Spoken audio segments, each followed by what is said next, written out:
Hi everyone, welcome to our Tech Talk for KTM South Africa. I'm Stefan, Head of Customer Service. We're going to discuss some exciting stuff with you guys, and I've got Joey Evans that's going to join me. Awesome, man, good to be here. Yes, so Joey, let's start with some power parts that you can fit onto an 890 Adventure. Oh, that'll be great. I would consider myself a bush mechanic, kind of making a plan to get through rides here and there, but I'm certainly not a technical guy by any means. And so I'm super stoked to be here with you, and I can get to ask you some proper real questions about this bike. So we're going to put you to the test. So first of all, if we talk about air filtration, obviously the air bringing it into the motor, you need to make sure that air is clean and stuff. What would be the standard air filter system on this bike? So the standard air filter comes with a paper filter. Okay. It's in the airbox. The airbox is quite sealed, like blocked off, from the factory. It's really good design from them. But this will be your standard filter. So the service intervals is every 15,000 kilometers on this model, but it obviously depends on your riding conditions. Okay, so if we say 15,000 kilometers to change an air filter each time, what type of riding are we talking about of those 15,000 kilometers? I will say a normal commuter, more, I will say let's go 80% tar, and then a little bit of off-road, because you can just imagine if this thing gets dust in and it's going to get blocked, that's going to create problems for you. Okay, cool. Can you clean that one, as you go along and that kind of stuff, or is it it just stays in there for 15,000? No, for sure you can clean this. You can, let's say if you have some compressed air, like at the fuel station or something like that, just blow it out. Just get rid of most of the dust from it, and then you're fine. Okay, great. Okay, now reality is, most of us guys in SA who own a bike like this, especially the R, we're not doing 80% tar. I know up in Europe and those kind of places, they don't have a lot of off-road. Here we kind of spoilt for dirt roads and off-road tracks. So I know just from the guys that I would ride with and stuff, we're getting this thing dirty. We're getting it full of mud, we're getting it full of dirt. We're riding behind guys, that kind of stuff. So what would be the solution for that type of riding? KTM came up with a solution for that. We call this the pre-filter system. So it's super easy. If I remove the seat, I'll show you just briefly where it goes. So Joey, very simply, you're just going to remove this little cover. That will go in place there. Okay. So we've got the little cage here. Tell us about that. So that cage will go in place of this little cover there. Okay. The standard filter will still remain in place. So you keep both? Now you've got a double filter basically. Oh wow, okay, gotcha. So you're going to replace that cover with this. That's going to be your pre-filter. Okay. Like your off-road bike. It's exactly like an off-road. So to understand correctly, all the air will go through this foam filter first, this oiled. Yeah. And then after that, it then goes through the cartridge filter and then into the motor. 100%. Okay. Yeah, because we know KTM or South Africa is like really fine dust. But this thing will definitely work and solve that problem for you. Great. Okay, I know that I've used these on both of my bikes, and one of the things is obviously it does get dirty, and sometimes you're doing big rides, and so you want to carry extras of these. So do you sell these ones individually as well? Yes, we do. Okay. So you can get any spare filters if you want to keep a spare one with you. As you can see, you can take it make it like a really small, put it in your bag.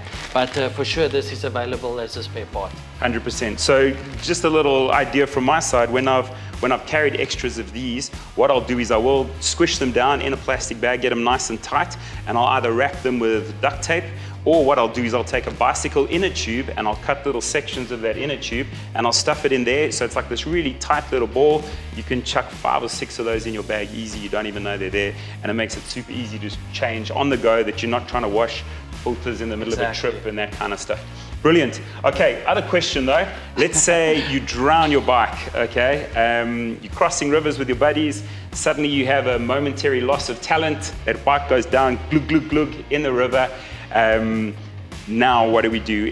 Obviously there's a lot, depending on how much water gets in the motor and all sorts of stuff. But if we talk specifically air filters, what are we doing in the air filter area? So at the bottom here, there is a drain from the airbox. So the water should drain out from the bottom. These filters don't like water a lot, but if you know you're going to do a lot of river crossing, stuff like that, rather keep a spare one. Okay, so if those get wet, ideally, I mean, if it gets a little bit wet, we're fine. But if it gets soaking, you've got to pull that thing out. Yeah. Okay. Yeah. So the drain should drain the water in a box. Just make sure it's open. You can access it from the bottom. Okay. Just make sure sometimes there's some mud in or whatever and it blocks it, then the water can't drain. So that's important to make sure that's open. And then worst case scenario, replace this as well. Gotcha. And just dry it out a little bit. And then of course, if you have a pre-filter, you can swap it up. Swap it out and then you're fine. Great. All good. Brilliant. Okay, so talking about power parts, you know, one of my favorite things is you get on the KTM website and you start scrolling and you start adding up a shopping list, and you can quite easily lose your house if you keep 100%. going, because there is really so much cool stuff. And you know, as us guys that ride, we love a bit of cool stuff and some bling on the bike. But obviously some of it is more practical than other stuff. So if I had to ask you as a tech guy, what is you buy a brand new bike, you know, stock bike off the shelf, give me your 3 top power parts you would put on a bike for a South African rider. Okay, if I buy this bike today, I will definitely change my filter because of our riding conditions. Okay, so number 1 would be filter, no-brainer. Filter, okay. yeah, look after your bike. Okay. Then, of course, you know, South Africans like loud stuff. Yep. I'm from the East Rand. I'm going to change the exhaust. There's a nice slip-on available for this. And then I'll definitely do the connectivity unit, the Bluetooth module, nice. Because then I'll be able to connect my phone to the bike. I can do the KTM Connect, Yep. where I can even see the maps on the display on the dash. Brilliant. Okay, those are some cool ones. Look, I grew up in Kempton myself, so I've got that East Rand blood in me. So there's nothing wrong with a nice pipe. But I know also sometimes it's, you know, guys go like, you know, maybe I'm just getting older, but you know, guys go overboard with a pipe. You got this crazy loud pipe, and it's great if you're on a motocross track or something like that.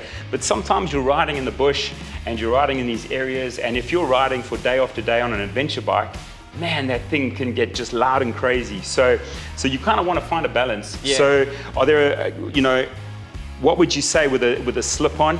Are they crazy loud? Are they ridiculous? Or where are we coming in? You know? Slip-on is not that loud. It just gives you that nice beat. Nice. Especially the one available from the factory.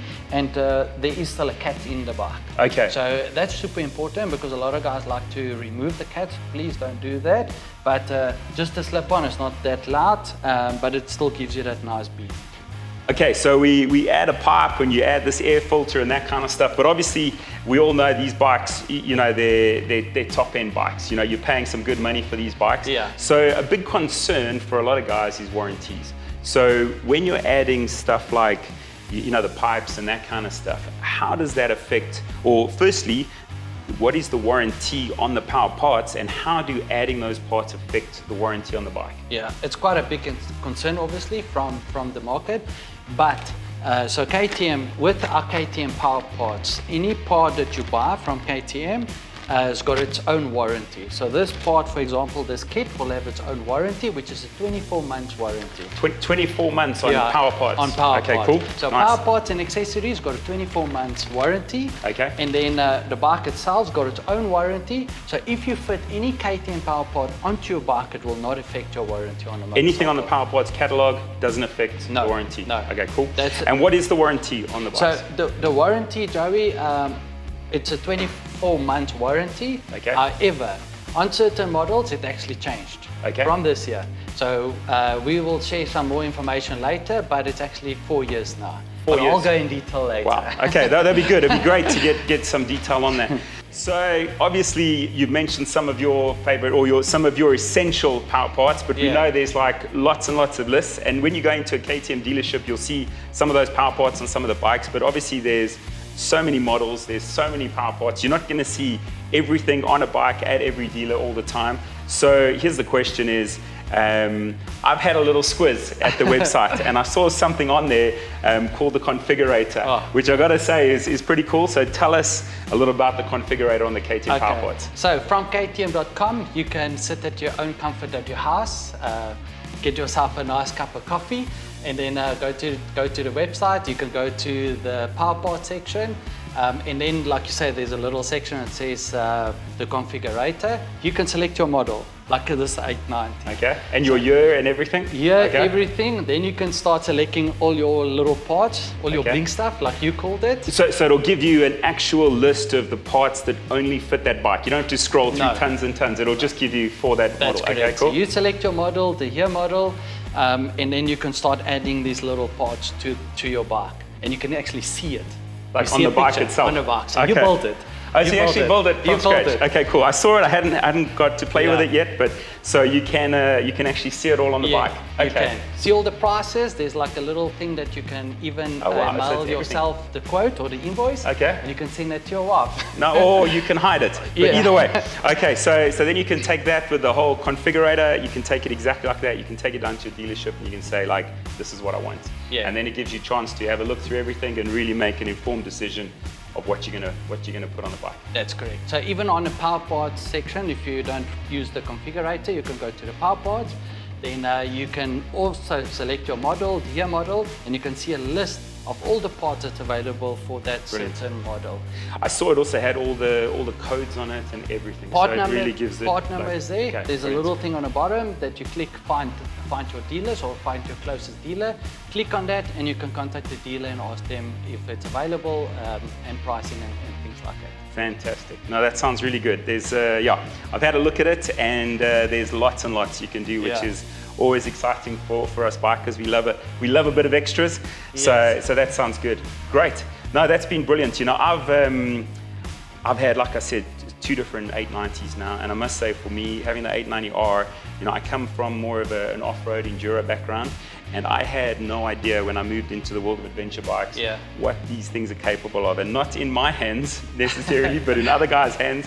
You know, I've been on different adventure rallies and things, and I've watched what some of the guys do on this sort of stuff, and it blows your mind. And so there's certainly levels, and I know that adding some of these things like you know, the filter and exhaust and that kind of stuff does help you to be able to go and do that kind of proper off-road riding with a bike like this. Yeah, 100%. Brilliant.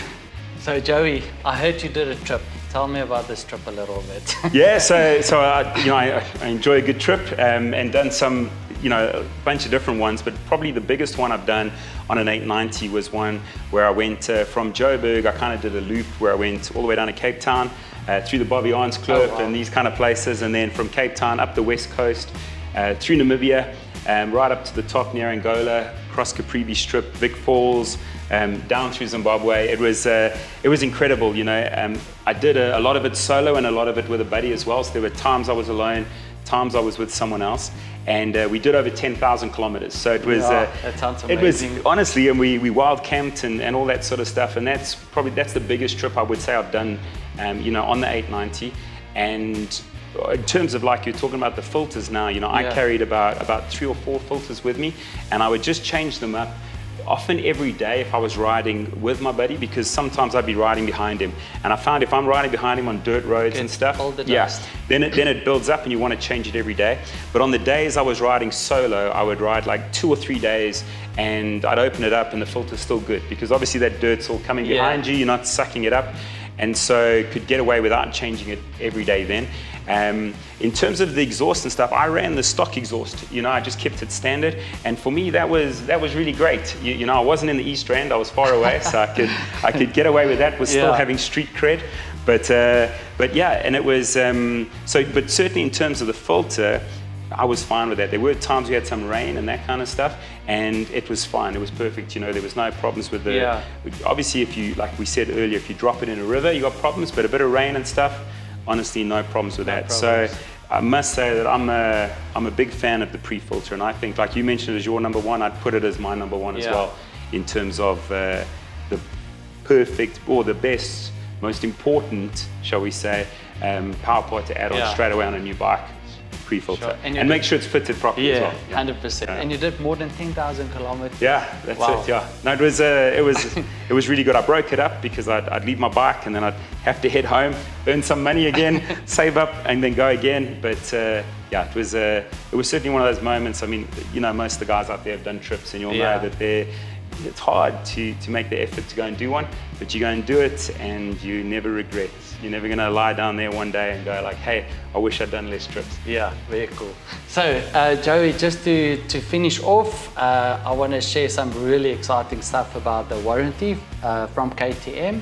So from the 3rd of February 2025, if you buy a brand new 23 model, 24 or 25 LC8 compact, which is the Parallel Twin, or the V-twin motor LC8, you get a 4-year warranty instead of a 2-year warranty from the factory. So they've doubled up on They double up the warranty. Wow, that's a big jump. The only thing that the customer needs to do is to make sure that he follows the service schedule as per the manual and service it with the authorized dealer. And that's the only thing he needs to do. Fair deal. Then it costs him 0. There's Brilliant. no cost to the extra warranty that the factory offers you. Fantastic. It's good to see them making moves in that direction. Yeah. Fantastic. So it shows the backup are there from the factory, and our warranty terms and conditions is all available from your delivery certificate. When you purchase the bike, the dealer will give that to you. But yeah, it's even available from our website. There's also from KTM.com where you can even log in, put your VIN number in, your delivery certificate, and you can see the full service history from your motorcycle. Fantastic. Yeah. Let's get this thing off the stand and go get it dirty. Yes. Cheers.